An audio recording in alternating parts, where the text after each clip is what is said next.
Esta es la primera relación, el primer discurso. No había todavía un hombre ni un animal, pájaros, peces, cangrejos, árboles, piedras, cuevas, barrancas, hierbas ni bosques. Solo el cielo existía. No se manifestaba la faz de la tierra, solo estaban el mar en calma y el cielo en toda su extensión. No había nada que estuviera en pie, solo el agua en reposo, el mar apacible, solo y tranquilo. No había nada dotado de existencia. Solamente había inmovilidad y silencio en la oscuridad, en la noche. Y solo el creador, el formador, Tepeu, Gucumatz, los progenitores, estaban en el agua rodeados de claridad. Estaban ocultos bajo plumas verdes y azules, por eso se les llama Gucumatz, de grandes sabios, de grandes pensadores en su naturaleza. De esta manera existía el cielo y también el corazón del cielo, que este es el nombre de Dios. Así contaban. Llegó aquí entonces la palabra. Vinieron juntos Tepeu y Gucumatz en la oscuridad, en la noche, y hablaron entre sí Tepeu y Gucumatz. Hablaron pues, consultando entre sí y meditando, se pusieron de acuerdo, juntaron sus palabras y su pensamiento. Entonces se manifestó con claridad, mientras meditaban, que cuando amaneciera debía aparecer el hombre. Entonces dispusieron la creación y crecimiento de los árboles y los bejucos y el nacimiento de la vida y la creación del hombre. Se dispuso así en las tinieblas y en la noche por el corazón del cielo, que se llama huracán. Muy buenos días, tardes o noches, mis queridísimos amigos. Sean todos bienvenidos a este nuevo podcast, video, audio sobre filosofía y demás, o como quieran llamarle.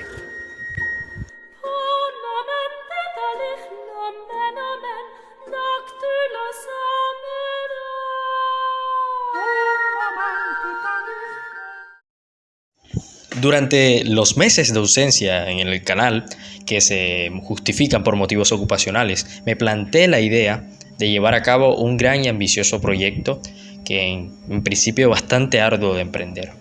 Un proyecto que he aquí que no voy a mencionar a profundidad o que no voy a traer a colación directamente, y que en sí mismo no solo quería que el proyecto no solo abarcara la filosofía en su mero sentido explicativo, sino que abarcara todos los conocimientos posibles que la involucren.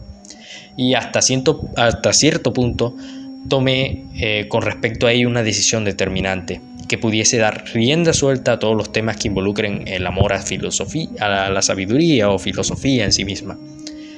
Así que para estos videos y para los próximos, guiaré todos mis conocimientos hasta ahora conocidos a un punto específico, que es la historia humana. Pero se preguntarán ¿por qué? ¿Por qué la historia humana? Compañero, la historia humana es la historia de la filosofía misma. La filosofía es la historia del hombre y su pensamiento. La filosofía está arraigada en todos los sentidos, no solo del filosofar que tenemos comúnmente en mente, ¿no? Comúnmente en mente. La historia de la filosofía es la historia del mundo. Por ello he emprendido desde ahora mismo el siguiente proyecto con una pequeña prueba. No me atreveré a decir que viene después a estos videos o los videos que serán afines a este en relación directa, porque el plan puede ser tan ambicioso que no puede pasar. Y además, partiendo de mí mismo y de lo incumplido que puedo llegar a ser, porque soy a veces muy procrastinador, puede que no ocurra. Así que básteme con callarme y comenzar el maravilloso tema de hoy. Queriendo hablar en este caso sobre un tema particular, al cual he dedicado unas largas horas de estudio con sumo interés, que seguro será un gusto de muchos aquí presentes escuchándome. Hablo de nada más ni nada menos que de los mitos.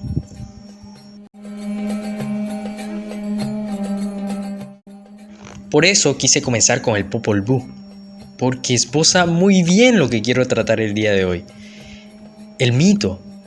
Y si queremos arrancar por la historia de la filosofía, tenemos que hablar antes de ese Tepeu y Gucumatz, del libro en sí mismo, Popol Vuh. ¿Qué es Popol Vuh? El libro de la sabiduría. El libro de la sabiduría de los mayas. El libro bajo el cual ellos explicaron su mundo. Y si queremos arrancar por la historia de la filosofía y la ciencia humana, se hace imprescindible, obviamente muy imprescindible, hablar del mayor motor humano.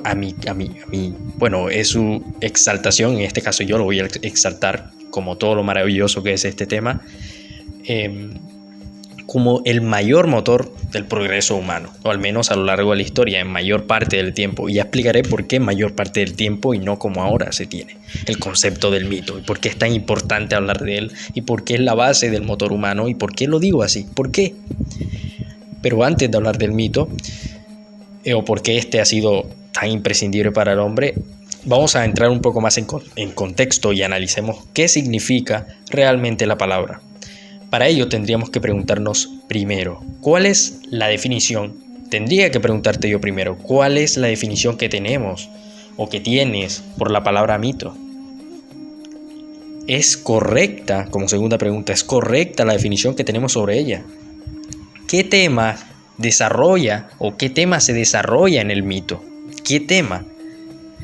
¿Qué tipos de personajes se presentan en los mismos, en los mitos? ¿Cuál es la importancia del mito? ¿Por qué tú crees que es tan importante el mito? ¿Y cuáles son las características propias de los mitos que les hace únicos y que les diferencia, que les puede diferenciar tanto de una fábula como de un cuento o una leyenda? Muy importante esto, ¿eh? Y mientras tú te haces esas preguntas y tratas de darle una respuesta específica, o tratas de ajustarlo a tu propio concepto, a tu propia respuesta, a tu forma de entender la palabra, el mito y lo que conlleva el significado propio, tomaré estas 6 preguntas para tratarlas. Serán las bases para entender mejor al mito y bajo las cuales se guiará el presente audio. Serán las bases totales. Así que, no siendo más, comencemos, muchachos. Sapere aude. No, ignórenlo de sapere aude. Pero bueno. ¿Qué es el mito? ¿Ya les di tiempo? No, definitivamente no les di tiempo para pensar, pero no, tampoco era que requiriera mucho, ¿no? O al menos dentro de su pensamiento. Pero antes de eso, voy a entrar un poco más en contexto de lo que mito significa o por qué es tan importante. Voy a hablar de qué es el mito. Cuando el hombre comenzó a vivir en sociedades más estructuradas, cuando el hombre salió de su cueva y empezó a darse cuenta que habían otros similares a él, que eran muchos en general, y que podría socializar con estos y podría reunirse con estos y hablar con estos y hacer cosas con estos, más allá del hecho de ver diferencias en el otro o luchar por comida, ¿no? Digamos. Cuando él decidió vivir en sociedades más estructuradas, hizo énfasis en cuestiones como la existencia, esos temas que en principio no se podían tratar en ese entonces. Ahora, cuando hay una sociedad más estructurada, cuando el hombre pudo hacer una sociedad más compleja, más unificada, a nivel que permitiera la supervivencia y la comunicación entre los demás, muy importante. El hombre hizo énfasis en cuestiones como la existencia, el origen de las cosas, la vida, la muerte y cosas que son propias o inherentes al sentido de la vida o al sentido humano, a nosotros mismos. La cuestión de la existencia está en la esencia misma humana. A estas y otras interrogantes que, bueno, eran de difícil respuesta, por no decir imposibles, porque ahora es ahora y no tenemos una respuesta definida. El hombre, ante estas inquietudes que le fatigaban, que le fastidiaban, buscó alguna forma de explicar su realidad mediante razonamientos que fueran más allá de la imaginación humana. Razonamientos más allá de la imaginación, ¿qué significa esto? Bueno, ya voy a explicarlo. Tal era la manera, digamos, de ellos de querer saber todo lo que les rodeaba o todo lo que tenía a su alrededor, o de explicar en qué consistía esto, por qué era así, por qué no era otra cosa, que el solo hecho, tanto le fastidiaba que el solo hecho de no hallar respuesta ante inquietudes más grandes le llenaba de hastío, de vacío. El hastío mismo que siente el ser humano cuando no se apoya en algo que pueda ser suficientemente sólido como para no tropezarse con la ignorancia, porque eso es lo que teme el hombre, sentirse ignorante y al no apoyarse sobre una base sólida, como es la creencia en algo. En fin, que no haber respuesta definitiva ante las cuestiones que ellos buscaban responder, ellos trataron de suponer 2 cosas. o eran tan ignorantes que no podrían saber la respuesta por ellos mismos, o que la respuesta iba más allá del conocimiento racional, más allá de lo que ellos podían conocer. ¿Por qué no? ¿Por qué no pueden ir más allá de lo que yo veo, de lo que yo meramente está ante mis ojos? Ellos decían que sus realidades eran posibles de describir. Pero ¿cómo hicieron esto? ¿Cómo hicieron este lío de razonar de cosas más allá de lo meramente material? ¿Cómo hicieron esto? ¿Cómo? Se preguntarán. A través del elemento más fuerte conocido hasta ahora por el hombre, que le ha permitido trascender a lo que ahora somos, las historias, nada más que las historias.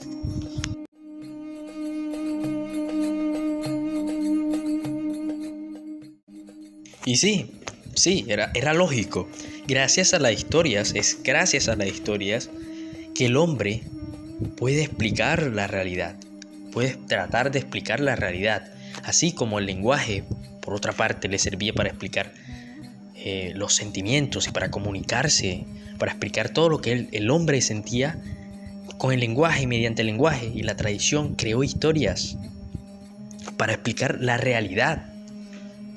No solo historias morales, sino que explicaran las causas de las cosas y que se apoyara en la descripción de sucesos que fueran inverosímiles y que dieran sustento a su sentido de vida. La idea de existencia, ojo, de muerte, de destino, de bien o de mal, entonces sería subsanada por seres de otras dimensiones, son seres sobrehumanos que regían sobre la tierra, sobre el sol, sobre todo lo que rodeaban, sobre el perro no, ignoren lo del perro, pero sobre todo, literalmente. Entonces el hombre, buscando un significado a través de su medio, atribuiría el significado. El significado no es que estuviera ahí mismo en las cosas, sino que yo le daría el significado. Y así funciona el pensamiento humano, la estructura. Yo razono en la medida en que interpreto las cosas y atribuyo un significado a las cosas. La cosa está allí, pero yo atribuyo de alguna u otra manera, dentro de los límites de mi razonamiento, un significado más preciso a lo que es la cosa. No es que no vaya a conocer la cosa en sí misma, sí la puedo conocer totalmente, pero mi cerebro, mi sistema se trabaja de tal manera que lo amolda a su pensamiento, a su estructura de pensamiento. Espero haberme hecho entender de la mejor manera.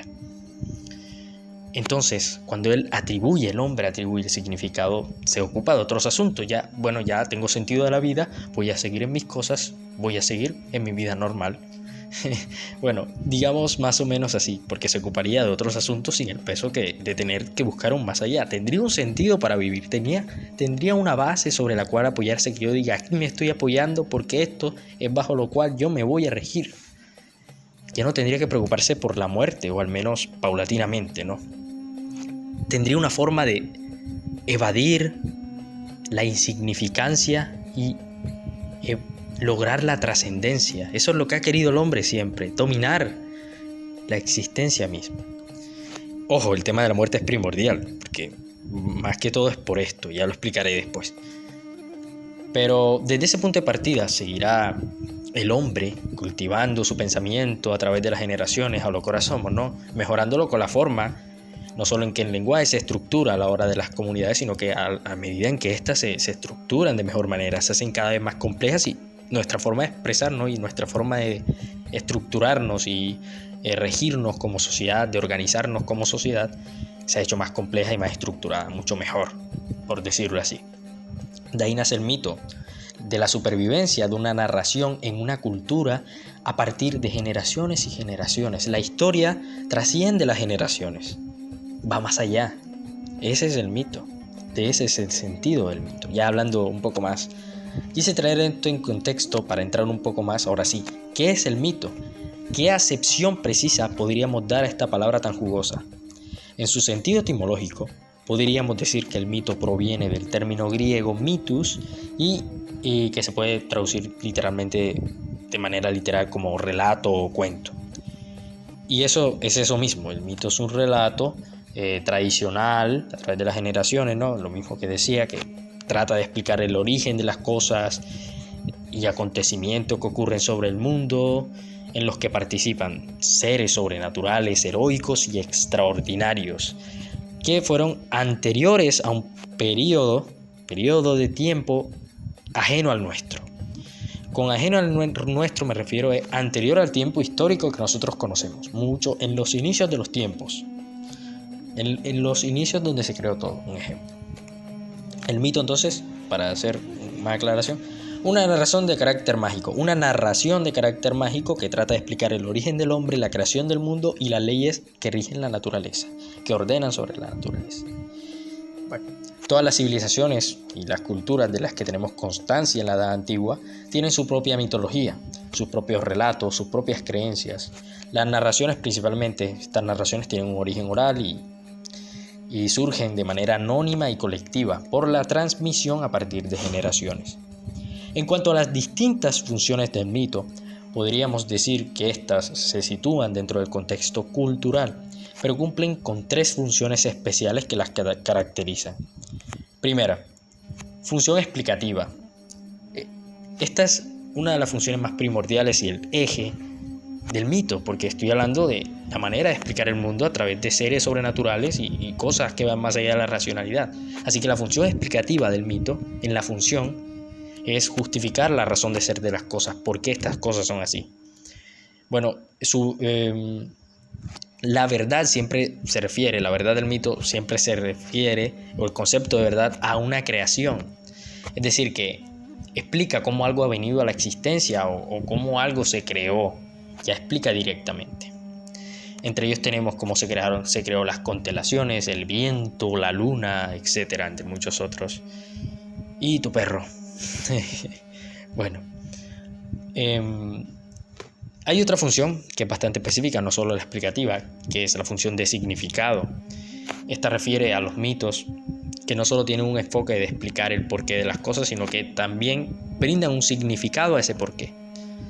Ese porqué tiene su significado, un objetivo de vida.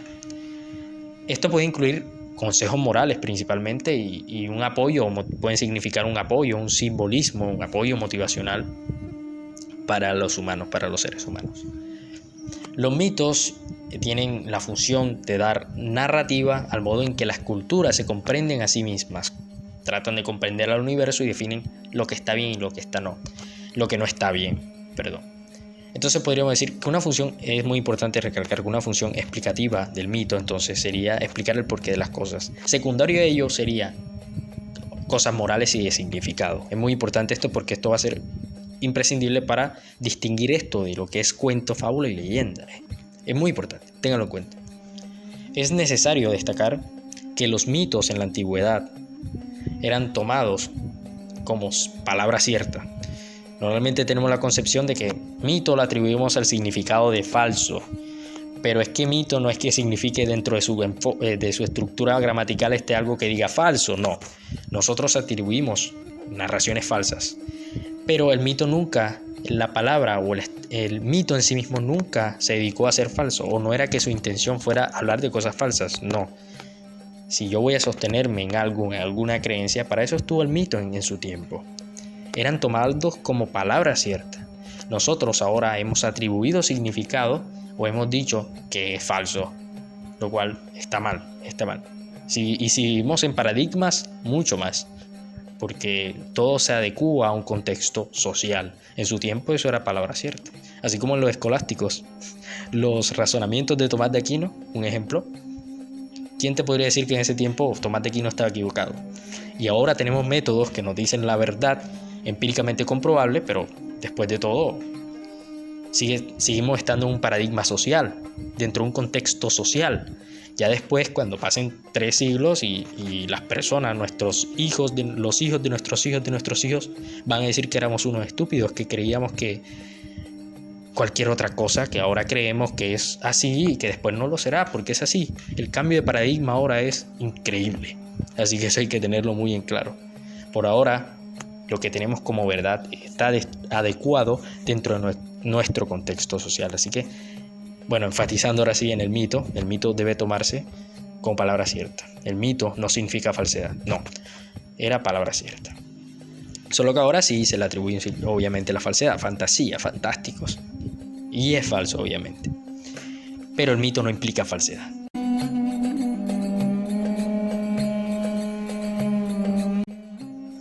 Bueno, habiendo aclarado todo esto y qué es el mito, cómo se comprende el mito, cómo se concibe el mito, hablemos qué temas o sobre qué temas se desarrollan, qué temas tratan en el mito, valga la redundancia. Bueno, los temas que tratan se clasifican o están clasificados en la literatura científica y en la literatura cualquiera, en la lengua, se clasifican de acuerdo al contenido narrativo que pueden presentar.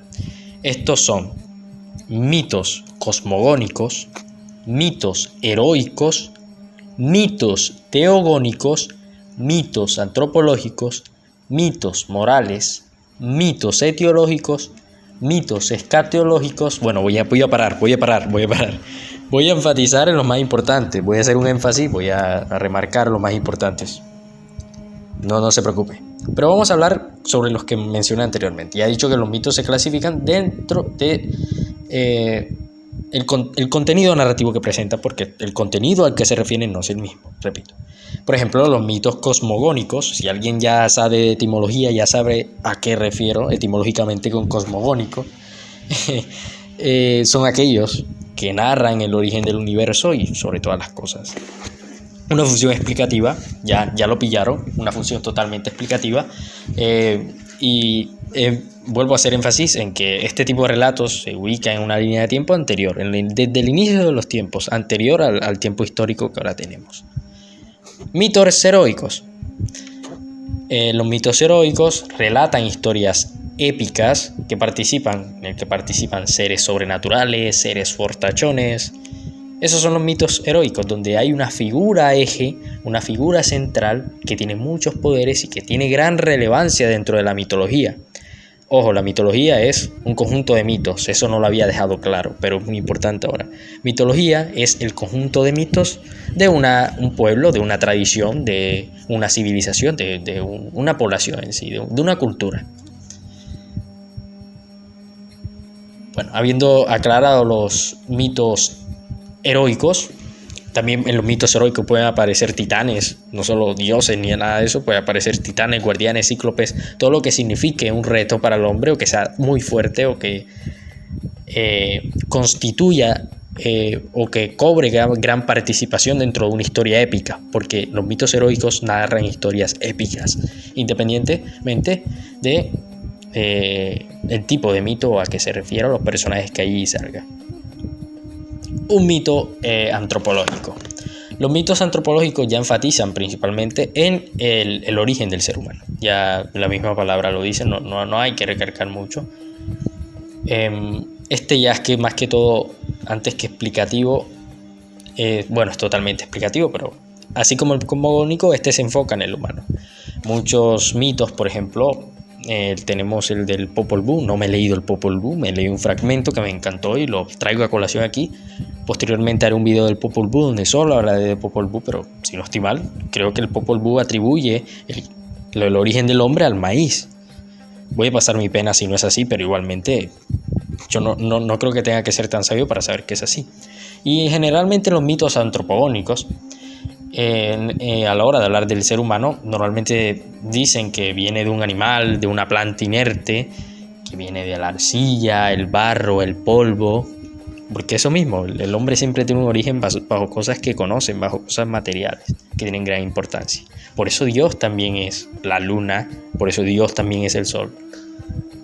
Por eso toda la explicación está en lo mismo material y no tanto en lo espiritual. Sí va más allá de la racionalidad, pero ateniéndose a lo que uno ve, porque el hombre no ve, simplemente al no ver explicación en las cosas o no saber el por qué, solo veía que las cosas pasaban pero no sabía por qué pasaban, simplemente atribuyó más allá de su imaginación voló. Bueno, aquí tenemos los mitos morales. Los mitos morales, como su nombre lo dice, tratan cuestiones como el bien y el mal. Generalmente estos tienen un significado que quieren dejar a un mensaje de significado que quieren dejar a las culturas, a las personas que lo escuchan, para que aprendan moralmente o puedan educarse de alguna u otra manera moralmente.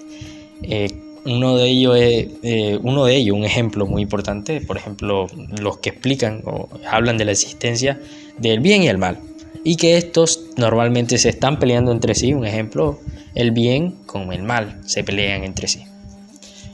El cielo con el infierno, un ejemplo, se pelean entre sí. Eso es un gran ejemplo. Y eso ya sabemos que tiene gran importancia moral, sobre todo porque le atribuimos un sentido real, y eso influye sobre nuestro comportamiento y sobre nuestra forma de ser para las personas que tratan o que trataron o que eran creyentes fieles de esta doctrina o estos pensamientos. Bueno, cualquier creyente o cualquier pensador o cualquier seguidor de esto. Después tenemos los mitos etiológicos. Etiológicos. Sí, hasta en mi clase de facultad de medicinas esta palabra no deja de sonar. Mitos etiológicos, que hablan del origen de los fenómenos y de saberes específicos. Etiológicos explican ya no el origen del hombre ni del universo, sino de mitos o saberes específicos. Las técnicas específicas que se han transmitido por culturas, obviamente, que son creadas por el hombre, las instituciones que se han creado, las prácticas, los rituales, el porqué de esos rituales y el origen de estos. O algún conocimiento sagrado, vete tú a saber. Así que también para la explicación de terremotos o las tormentas, por qué pasan las cosas, tiene gran relación con la cosmogonía, obviamente. Hay que explicarlo muy bien. Porque la luna está llena, o porque el viento sopla. No, ignoren esto. O porque tu perro es un perro y no un gato. Eso también.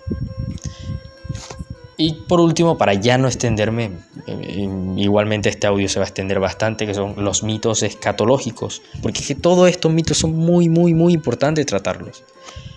Un mitos escatológicos, por ejemplo, los mitos, cuando habla de escatológicos, habla de los apocalípticos, los que relatan el fin del mundo, ¿vale? La humanidad del fin del mundo. Un ejemplo de ello es el mito del apocalipsis. No, ese no es un mito, ¿o sí? No lo sé, Rick. El mundo se va a acabar de todos modos. En fin, un mito que habla del fin de la humanidad, o un posible, ya se ubica en un futuro específico, un futuro inespecífico, inconcreto, que generalmente, estos mitos al ser de futuro son una prédica, pueden ser vaticinio, una explicación de lo que puede pasar más allá en 2000 años, vete tú a saber. Si no, pregúntaselo a Nostradamus con sus mitos de fin del mundo, que yo también me los creí totalmente, me los tragué, pero están buenos, lo admito. Los más relevantes lo he resaltado aquí, pero recomiendo que tengan presentes ahora mismo, que para ya no extenderme, porque ya me odiarán por tantos mitos que he encontrado. Si tienen apuntes, por favor apunten. Si tienen algo para pasar el rato, para grabarse lo que les he dicho, porque créanme que es muy importante, por favor háganlo, que a veces las personas no aprenden quedándose inertes frente a una pantalla o escuchando meramente, así que sería bueno aprovechar todo en esta vida, ¿no? Lo más relevante de los mitos, de la clasificación de los mitos que recomiendo que tengan presentes, aunque todos sean importantes, son 3 mitos específicos que son los típicos de los mitos, para descortar todo esto. Son los cosmogónicos, los etiológicos y los fundacionales. Cosmogónicos, etiológicos y fundacionales. O heroicos en su defecto también puede ser. Esos 4 principales o 3. Voy a dar a continuación unos cuantos ejemplos, ¿ok? Unos cuantos ejemplos para que vean cómo soy de bueno. Pero ya ven cómo este tema es tan magnífico, o hasta dónde puede llegar su poder. Es increíble. Ahora les voy a mostrar unos ejemplos típicos de las mitologías, que he hablado poco o he hecho pocas referencias de mitologías básicas, como el dios Ra, el dios Re, el dios Ri, el dios Ro, el dios Ru. No, mentira, el dios Ra de egipcio, por ejemplo, un ejemplo. O el dios Zeus, o el dios... no me acuerdo el nombre del dios nórdico. Loki, no, ¿qué me está pasando? Odín, por ejemplo, el dios Odín, el dios Tepeu y Gukumats, o un ejemplo. O en Egipto, el Ra, principalmente, ya lo nombré. Vamos a hablar ahora de unos ejemplos. Voy a dar unos ejemplos, por ejemplo, el mito cosmogónico. Vamos a empezar con el mito cosmogónico, que desde ahora digo que son los más importantes. Y para este caso vamos a viajar al pasado, específicamente a la mitología egipcia, que es contemporánea a la de Sumeria. Por un momento, no sé por qué iba a decir que era la primera civilización, pero bueno, ya todos sabemos que estoy equivocado. Seguimos a la maravillosa mitología egipcia para este apartado del mito cosmogónico. Voy a traer a colación, voy a hacer referencia o voy a hablar específicamente de la mitología egipcia porque yo veo que casi nadie habla de ella. Y es que es muy importante, así como hablar de Zeus, hablar de Atenea, hablar de Hades, de Poseidón, de todos, de Kratos. Ah, no, ese no. Pero hablar de todos esos dioses, Ares, Hades, o sea, implica también hablar de Egipto. O sea, que la de Egipto es el doble más importante. Además, Egipto fue un imperio que duró más de 20 siglos. Por eso digo, es contemporánea a Sumeria. Es muy importante, ahora sí, direccionarse a la cosmogonía egipcia. Vamos a hablar de la cosmogonía egipcia, que es muy interesante. Los mitos cosmogónicos en Egipto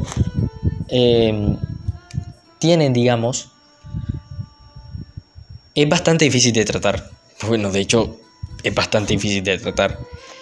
Esta, como dije, duró más de 20 siglos antes de la llegada del cristianismo que ahora conocemos, ¿no? Al durar 20 siglos, desde ahora que digo que es difícil de tratar, porque al durar más de 20 siglos tuvo una renovación constante. Y en un imperio tan inmenso había cientos de explicaciones regadas por todo el mundo que al final los historiadores lograron unificar en dos mitologías principales, que además son más. En Wikipedia, por ejemplo, que no es una fuente muy confiable, pero bueno, digamos, en Wikipedia aparecen 4 mitologías principales. Yo voy a traer aquí 2, en este caso voy a hablar de 2 principales para no extenderme, que son la de Heliópolis y la de Hermópolis, que son la de la versión física y la de la versión espiritual. Heliópolis y Hermópolis, ya pueden ver que se unifican o que se dividen en 2 mitologías principales. Vamos a empezar con la mitología de Heliópolis o la cosmogonía heliopolitana, que es normalmente la más aceptada o la que más se aceptó durante el Antiguo Egipto. Bueno, para esta cosmogonía hay que declarar que antes de la existencia, ahora conocida, antes del tiempo histórico, el mundo era un caos formado por un agua turbia. El caos era formado por un agua que tenía oleadas, pequeñas oleadas, y estaba inquieta, un agua inquieta. En esa agua inquieta estaba el germen de la vida, estaba la semilla que daría lugar a la vida y después saldría, germinaría. Y cuando esta germinaría, o cuando esta va a germinar, van a aparecer las montañas, de ella emergerán las montañas. Y también otros accidentes geográficos diversos, principalmente las montañas. Entre todas esas montañas hay una montaña que es la más alta, que es la colina central.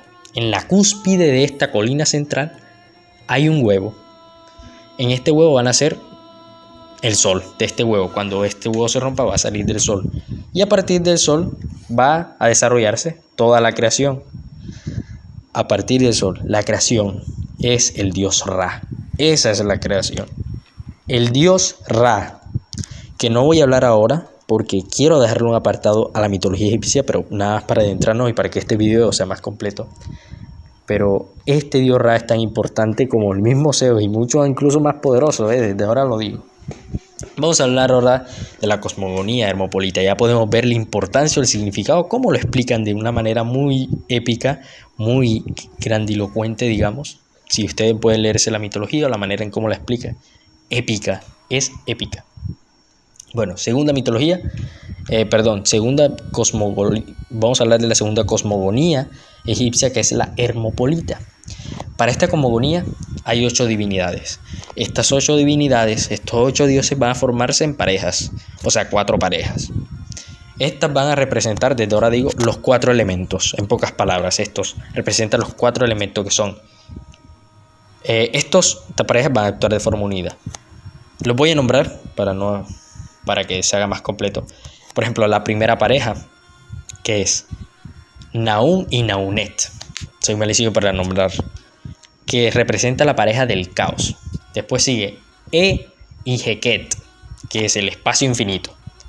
Y después sigue Kuk y Kauket, que es las tinieblas, y la pareja de las tinieblas. y Nia y Niat, que es la pareja de la vida. Estas divinidades son el principio de la vida, lo esencial que va a determinar todo lo que existe. Estas parejas, y a partir de estas parejas que forman los 4 elementos, aparece la primera colina, sobre la cual descansa, adivinen compañeros, el huevo del sol. Cuando el huevo del sol se rompa, va a salir la creación. ¿Y quién es la creación? El dios Ra. Dios Ra, creador de todo. El dios. Ya ven cómo todo se estrecha, está relacionado. No es que esté tan alejado, solo que en este pueden ver que en la heliopolitana es un agua turbia, es una semilla que nace, da lugar a las colinas, el huevo, y se rompe este huevo y sale el sol y después Dios. En este caso ya no es que hay un agua turbia, sino que hay 4 parejas que forman los 4 elementos. Eso se une y forman las colinas. Pueden ver cómo está todo estrechamente relacionado para explicar de una u otra forma la vida en sí misma. Estos se atribuyen al mito cosmogónico egipcio. Ahora vamos a hablar de otro. Este audio es muy largo, así que por favor no se cansen. Pueden adelantar 3 minutos, que creo que dura normalmente este. Ahora les voy a hablar del mito cosmogónico chino. Ahora vamos a dirigirnos a China. Hace mucho tiempo, ya en como que se da un periodo normal de historia, pero bueno, voy a tratar de ser más rápido. El mito cosmogónico chino explica la formación del mundo a través de otro huevo, valga la redundancia, que durante un tiempo de oscuridad en el que todo era caos, era oscuridad absoluta, perdónenme. Había en el interior del huevo, alguien que se llamaba Pan Ku. Y tras 18.000 años que duró esta incubación de este huevo, se rompió con un hacha. Sabrá Dios de dónde vino. Pero esta hacha permitió que la luz y la clara del huevo ascendiera a los cielos. O sea, la luz, que era la clara del huevo, subía a los cielos. Mientras que la yema formó la tierra que ahora conocemos. Pan Ku, el dios, había quedado de tal manera entonces, con la cabeza en el cielo y los pies en la tierra. Mientras ambos se expandían, el dios primigenio impedía que se unieran. Había un dios primigenio anterior a eso. Finalmente Pan Ku murió y su cuerpo se dividió en varios trozos que se esparcieron por el mundo formando sus elementos. Su aliento se convirtió en las nubes y en los vientos, en el vendaval. Su voz se transformó en el trueno. Su ojo fue el sol que nos ilumina y el otro ojo fue la luna. De su sangre botó el agua y sus miembros y su tronco erigieron en 5 montañas. Sus músculos fueron campos y sus venas caminos. De su pelo, por ejemplo, y su barba aparecieron las estrellas del cielo, y las flores y los árboles se crearon a partir de su pelo y de su vello corporal. Su médula se convirtió en jade y perlas, y de su sudor fluyó la lluvia y el rocío que alimenta cada día todas las cosas vivas de la tierra. Así constituye principalmente el mito cosmogónico chino. Pueden ver lo hermoso que es la forma de explicar el mundo, como el dios Ra se partió en 90 pedazos y gracias a cada parte de él cada parte especializada de él, tenemos la lluvia, el sol, la luna, las estrellas, el viento, el aire, las nubes, el océano, todo es gracias a las particiones de Pan Ku, que es increíble como lo explican. Podemos ver ahí mismo todo un 2x3 de mitos etiológicos, mitos antropológicos, porque bueno, de ahí sale el nombre, ¿no? Un mito teogónico y un mito principalmente cosmogónico. Bueno, estamos refiriendo a un mito cosmogónico. Ahí podemos hablar de todo eso. Y bueno, mito escatológico obviamente no. Falta que si Pan Ku se vuelve a unir, ya ahí sí hablamos de un mito escatológico, ¿no? Pero bueno, esos son más que todo los mitos cosmogónicos chinos. Ya estoy terminando ya. Vamos a hablar de ya 2 bastante cortos, que son el mito fundacional. Hablemos del mito fundacional, ya por último. Y no molesto más. Al menos que salga otro más interesante. El mito fundacional, que este mito no lo he tratado muy bien, ya no explica, digamos, la fundación de la institución. Tiene mucha relación con el mito etiológico. He dicho anteriormente que el mito etiológico tiene una estrecha relación con la fundación de las instituciones, de prácticas, de rituales. En este caso, el mito fundacional se atribuye o hace referencia a la formación de lugares de ciertos lugares como ciudades, fundaciones, las fundaciones de ciudades, pueblos, entre otros, donde habitan personas, culturas. El mito fundacional más conocido, que ahora todos conocemos, este sí lo voy a hablar porque ya casi todos los conocemos. Traté de que todos los mitos fueran lo más interesantes posible porque créanme que son bellísimos. El mito fundacional más conocido en nuestra cultura actualmente y que todos tenemos ahora mismo en la cabeza, que es la imagen de la lobita o de la loba gigante amamantando a nada más y nada menos que a Rómulo y a Remo. Esto lo sabemos todos desde el colegio, la historia de Rómulo y Remo, el mito de la fundación de Roma. Es increíble, es increíble. Según el mito de la fundación de Roma, Ascanio fundó Alba Longa entre las orillas del río. Obviamente ya es todo un periodo histórico. Recuerden que ya es un mito fundacional de un pueblo. Alba Longa, en las orillas del río, Ascanio fundó Alba Longa en las orillas del río Tíber y sus descendientes reinaron sucesivamente. Uno de ellos era Amulio, que destronó a su hermano Numitor y para evitar, digamos, que éste tuviese descendientes, condenó a su hija Rea Silvia a formar parte de las vírgenes de la diosa Vesta. Sin embargo, el dios Marte engendró en Rea Silvia a Rómulo, a dos pequeños, a Rómulo y Remo, que cuando nacieron fueron depositados en una cesta y lanzados al río abajo para que Numitor no los asesinara. Los gemelos, en este caso, encallaron en una de las 7 colinas, se quedaron expuestos, ocultos, donde una loba llamada Luperca, esta loba específica se llama Luperca, que se los quede en la cabeza, los amamantó. Rómulo y Remo fue amamantado por Luperca. Rea Silvia los botó, ¿no? Fueron depositados en una cesta y los lanzaron arriba y terminaron en las 7 colinas. Ya adultos, estos crecieron a posta de Luperca, pobre Luperca que debió quedar. Pero bueno, ya adultos mataron a Numitor.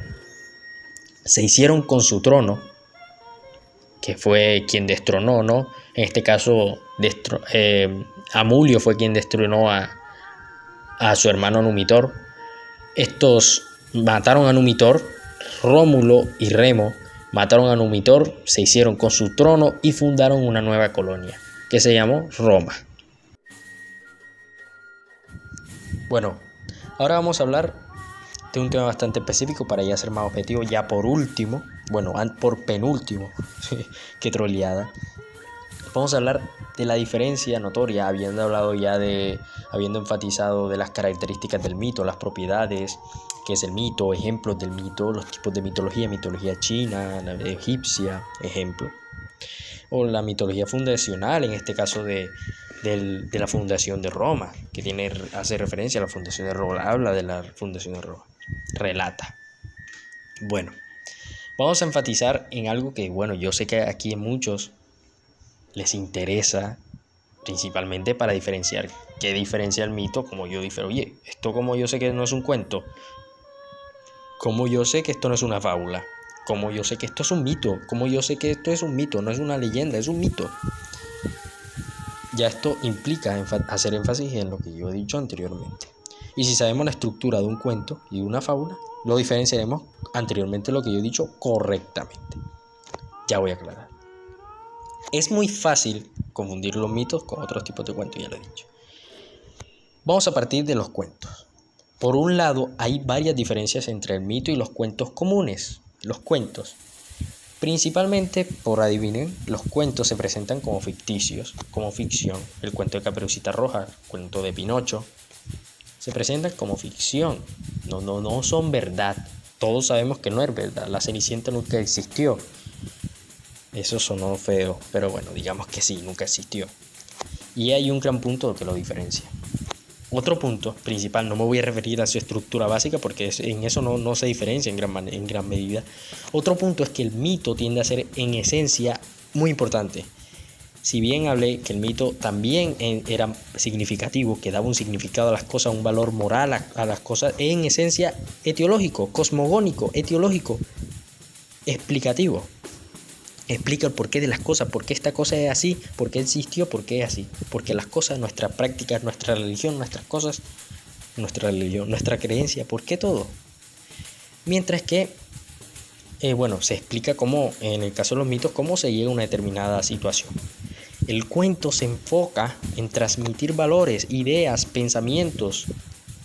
Es profundamente significativo, moral, en dejar un mensaje, transmitir un mensaje, una idea, una posición, una ideología, incluso esa última, una reflexión, una moraleja.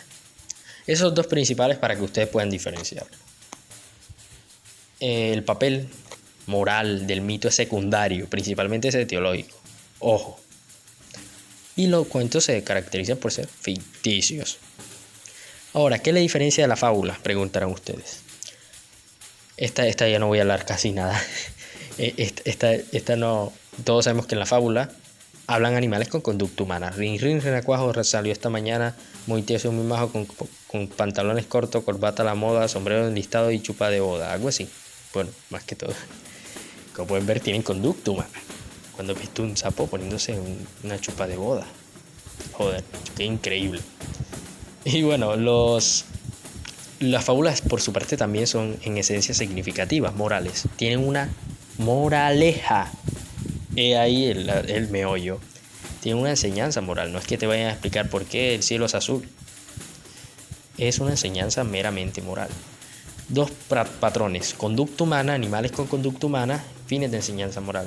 En los mitos se van a encontrar titanes, cíclopes y cosas así, pero principalmente tienes que entender lo que les diferencia, que son en esencia generalmente morales.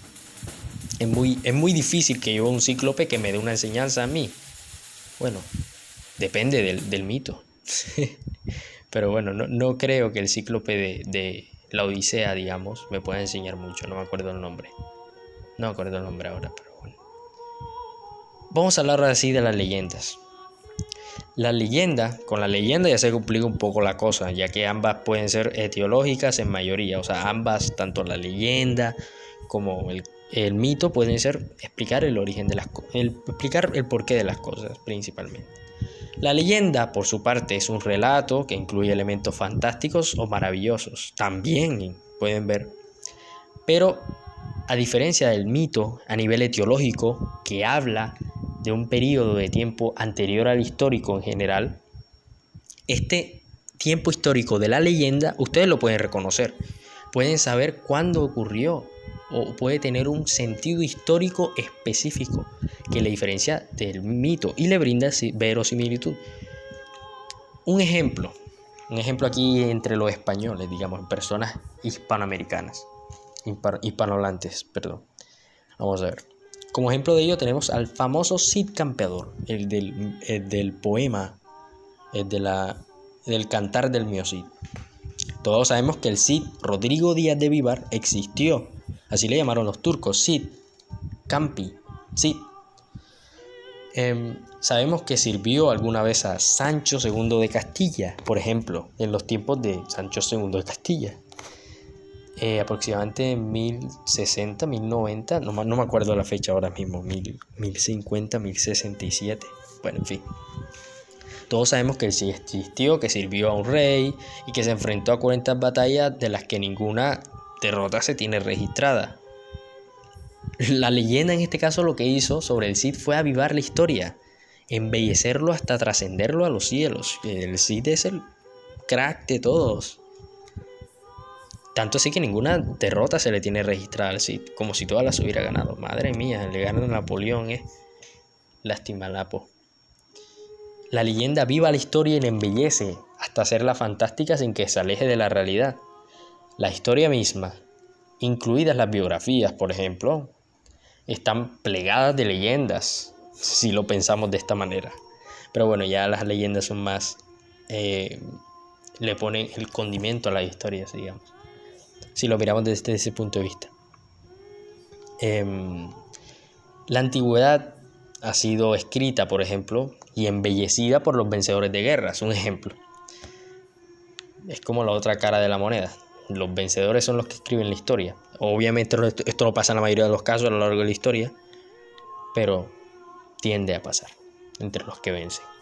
Por ejemplo, con Alejandro Magno y Jerjes. Ya aquí me estoy metiendo por otro terreno, pero un ejemplo incluso de cómo se embellece la historia de Alejandro Magno. Tenemos a Jerjes como el malo, el persa malo que quería dominar sobre Grecia. Jerjes no, Darío III. Y quería dominar, y bueno, él es el malo, mientras que Alejandro Magno, el más grande de todos, el Magno, lo derrotó. Un ejemplo. Ahí los vencedores escriben la historia y embellecen a Alejandro Magno hasta ascenderlo a Dios. Pero si hubiera ganado Darío III, yo no creo que hubiera sido así, ¿o sí? En fin, eso es un ejemplo. Aquí estoy hablando no tanto de leyenda, aquí no estoy haciendo tanto énfasis de leyenda, estoy hablando de un tema. Pero exaltamos aquí también valores humanos. Aunque son los que dominan sobre los demás, pero son valores humanos también. En fin, con el Cid, un ejemplo, una leyenda. Lo identificamos, lo embellecemos. Joder, que es una leyenda. El Cid campeador es una leyenda. Un ejemplo. Es también importante hablar que una misma trama puede aparecer en un mito, un cuento, una leyenda, porque la estructura puede ser la misma incluso. Lo que define es la forma presentada según las características que yo les he expuesto aquí, a lo que le he explicado, le he hablado a todos ustedes. Que no sea de extrañar que a veces hace difícil no distinguir entre diferentes tipos de narraciones y el mito. Ejemplo de ello, por ejemplo, vamos a hablar de otro bastante que yo creo que nadie conoce, que no es que sea real, pero lo podemos situar desde un punto de vista histórico, ya veremos por qué. Ejemplo de ello es la historia de Judas Iscariote. ¿Alguien se sabe la historia de Judas Iscariote? El traidor, obviamente, y qué razones tuvo. La historia de Judas Iscariote y las razones que tuvo para unirse a Jesús. ¿Por qué tuvo razones? ¿Por qué se unió a Jesús? Porque era uno de los mejores amigos de Jesús. Bueno, voy a contarlo rápido. Resulta que un día, cuando Judas se encontraba al servicio de Poncio Pilato en Jerusalén, le ordenó, para ir más rápido, le ordenó que trajera unas frutas. Hasta ahí todo normal, ¿no? Hasta ahí todo normal. Lo que pasa es que cuando fue a obtenerlas, tuvo que cometer uno de los mayores crímenes que un Judas puede cometer.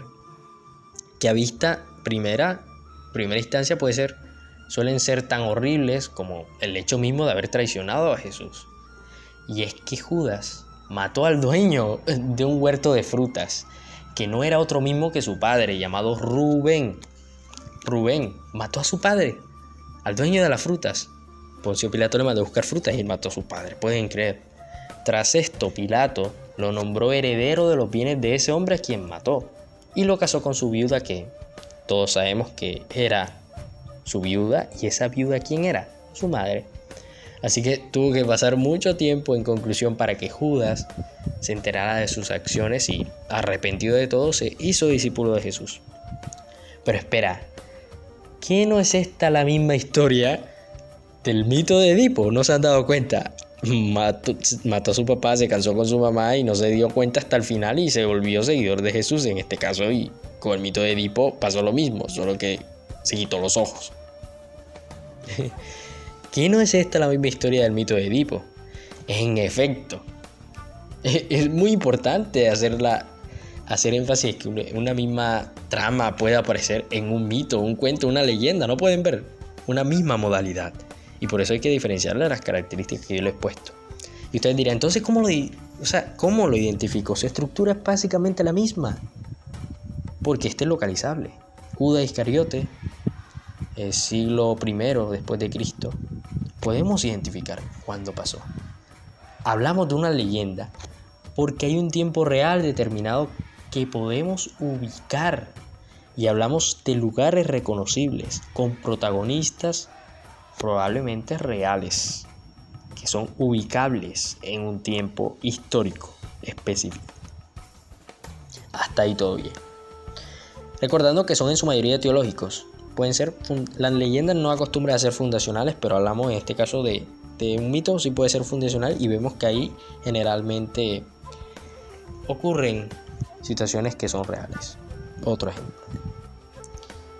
Bueno, son ficticias en sí mismas, pero normalmente la gente tiende a ubicarla dentro de un punto de vista específico o una línea temporal, pero eso no le quita la facultad de ser leyenda.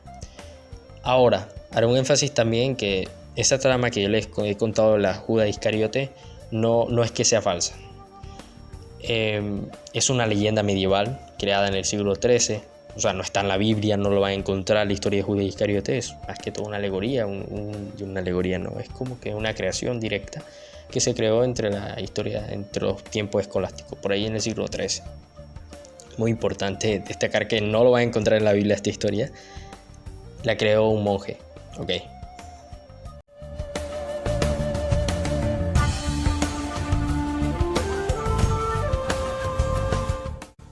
En conclusión, fue muy bonita, ya para terminar, fue muy bonita la travesía que tratamos hoy con el mito. Pueden ver que le dediqué un tiempo bastante grande a este tema que es muy interesante. Estoy leyendo ahora mismo el guión sobre lo que iba a decir, pero no, esto tiene que ser espontáneo, tiene que nacer de mi corazón porque este tema me encanta. Entonces, el mito es un texto narrativo que narra historias, bla, bla, bla, bla, bla. Ya, hasta ahí todo bien. El mito es considerado como una de las más antiguas y grandes fuerzas de la civilización humana. Quiero que te quedes con esto, quiero que todo se quede con esto. Es inseparable del lenguaje, de la poesía, del arte, del más remoto pensamiento histórico que ahora tenemos. Empezó a llover en mi casa, pero bueno. Por su significado universal, integra de manera decisiva la construcción racional del pensamiento ante todas las dudas que ha tenido el hombre. La explicación del cosmos. El antecedente a la filosofía. ¿Por qué hablar de la historia humana entonces, Luis? ¿Por qué hablar de la historia del mundo? ¿Por qué me traes esto del mito? ¿Qué relación tiene con la filosofía? El antecedente, hijo mío, de la filosofía, de la religión y la ciencia es la mitología. La mitología es el antecedente de todas. La filosofía en este caso va a permitir el camino del logos.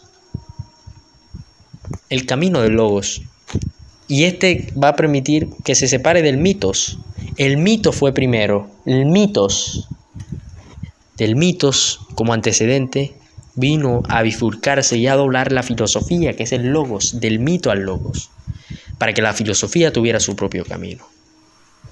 Que es un tema que ya hablaré con más profundidad. Hablo del mito porque para hablar de filosofía tengo que hablar del mito. Entendiendo la mitología, claro, como la recopilación de un conjunto de mitos de determinada tradición. Entonces, ahora sí vamos a hablar un poquito de filosofía. Los filósofos griegos, porque todo lo que he hablado aquí es pura filosofía, la explicación del mundo, la explicación del ser, del no ser. Los filósofos griegos, por ejemplo, fueron los primeros cultivadores del pensamiento racional. ¿Quiénes fueron los enemigos en este caso? Ellos fueron los enemigos del mito. Quisieron destronar al mito, no sabiendo el valor que eso significaba o que había significado durante generaciones y generaciones para el hombre. Todo tiene su lado malo, nadie es bueno totalmente, si los pensamos desde ese punto de vista. Ellos asesinaron el pensamiento mítico y cultivaron el pensamiento racional, que bueno, eso está bien. Pero atacaron la concepción mítica de la historia, sin entender lo que ello significaba para el hombre. La victoria del pensamiento racional, que posteriormente se iba a dar por obvias razones, sería precaria e incierta, mientras el mito mantuviera su fortaleza. Sócrates, bueno, yo creo que por eso fue asesinado Sócrates, ¿no? Que era el influjo ejercido sobre el pensamiento y el sentimiento que formaba el hombre sobre su propia naturaleza y destino. Sócrates fue asesinado por no hacer caso a los dioses y por querer implantar otro nuevo y por corromper a los jóvenes. Vete tú a saber por qué más.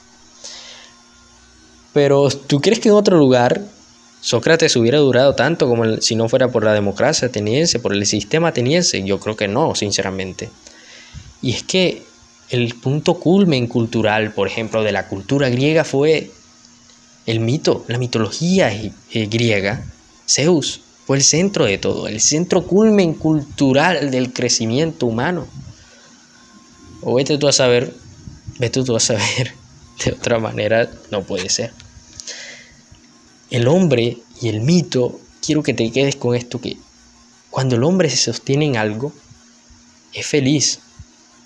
Siempre hemos procurado, en base a paradigmas, querer buscar la explicación a las cosas, buscar un sentido a la vida, un sentido que nos dé forma de vivir.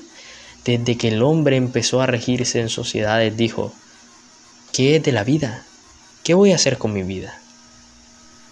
Pero yo soy el hombre, yo creo mi propio destino, yo puedo hacer con la tierra, puedo imponerme sobre ella y hacer con ella muchas cosas interesantes. Yo soy el hombre, soy insignificante.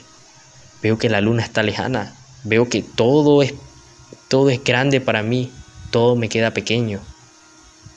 Perdón, todo me queda grande en este caso. Todo me queda grande sin saber que todo te quedaría pequeño.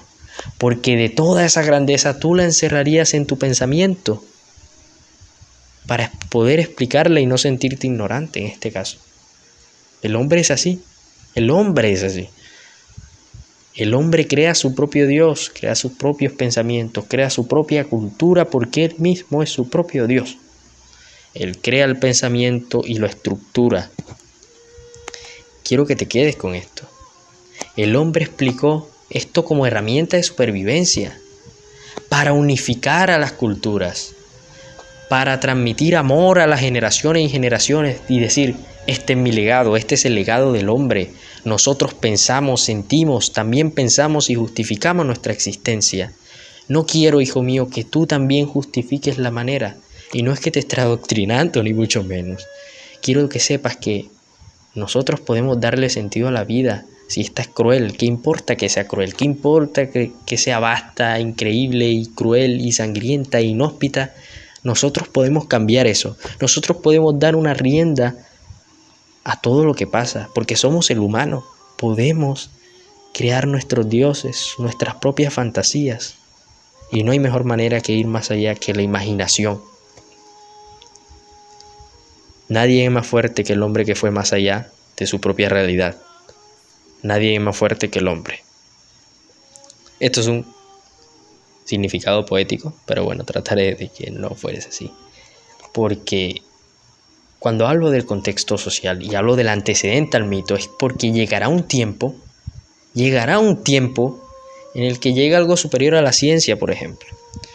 Ahí esos temas que tanto hemos temido a lo largo de la historia, como la muerte, la vida, la existencia, a diferencia de lo que trata la ciencia, quizá podrían ser resueltos, quién sabe. Por ahora nos atenemos a lo que tenemos y el valor que hay que darle para el progreso que ha significado, por el progreso que ha significado muy grande. Para ese entonces, quizá no estemos, cuando llegue algo superior a la ciencia, todos esos temas que serán resueltos, sí serán resueltos en la medida en que seremos esclavos de nuestro propio pensamiento y la forma en que estructuramos. Porque nosotros somos nuestros propios dioses, en nuestra exaltación de nosotros mismos. ¿Y eso está bien o está mal? Claro que está bien. Nosotros buscamos la forma de defendernos ante todas las circunstancias. Y eso en este caso es lo que traigo con la naturaleza propia del mito. Trascender al hombre, hacer que el universo le quede pequeño al hombre. Fin de la cita.